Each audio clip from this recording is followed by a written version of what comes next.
హరే కృష్ణ. ఇప్పుడు ఒక different fry చూపిస్తాను. దానికి ఒక పెద్ద కడాయి పెట్టుకునేసి ఒక 5-6 స్పూన్ల పైన ఆయిల్ వేసుకునేసి అది హీట్ అయినాక ఒక స్పూన్ జీరా వేసుకోవాలా. జీరా ఒకసారి ఫ్రై అయిపోయినాక ఒక 3 ఆనియన్స్ దాన్ని వేసుకొనేసేసి ఒక లిటిల్ కలర్ చేంజ్ అవుతుంది కదా అంతవరకు ఫ్రై చేసుకుంటాం. మనకి ఇంత ఆనియన్ ఫ్రై అయితే చాలు. ఇప్పుడు దీంట్లోకి వచ్చేసి ఒక బిగ్ బౌల్ అంతా ఆలు సన్నగా కట్ చేసుకొని ఉండేది వేసుకొనేసేసి మనము బాగా ఫ్రై చేసుకుంటాము. ఇది ఒకటి గమనం పెట్టుకోవాలి, ఇది బాయిల్ చేయకూడదు. ఆలు ఇట్లే ఫ్రై చేసుకుంటే ఒక 2-3 మినిట్స్ అది సాఫ్ట్ అయిపోతుంది. మనం ఇట్లా ఫ్రై చేసుకుంటాం.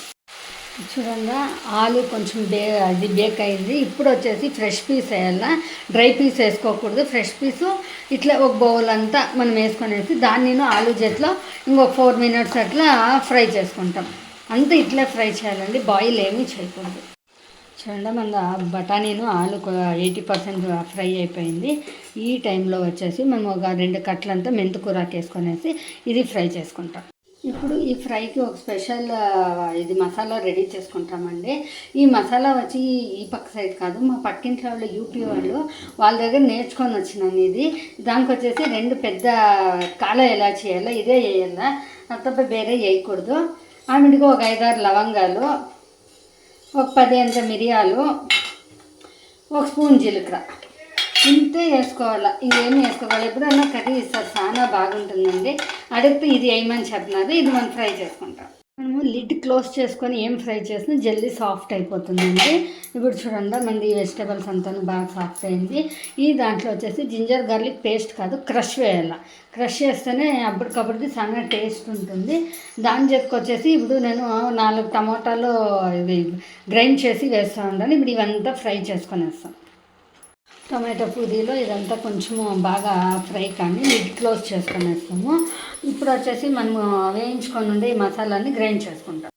అంటే మనం గ్రైండ్ చేసుకొని ఉండే మసాలా, ఉప్పు, చిల్లీ పౌడరు, పసుపు ఇవన్నీ ఇప్పుడు వేసుకున్నాం.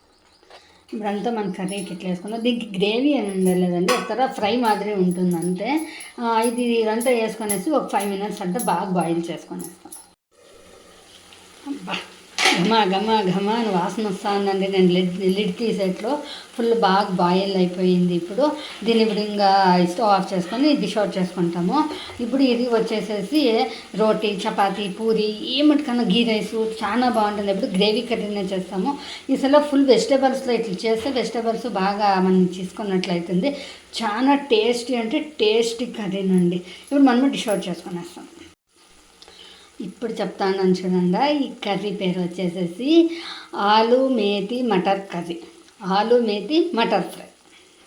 చూడండి, మనం ఈ కర్రీని డిష్ అవుట్ చేసుకునేస్తాం.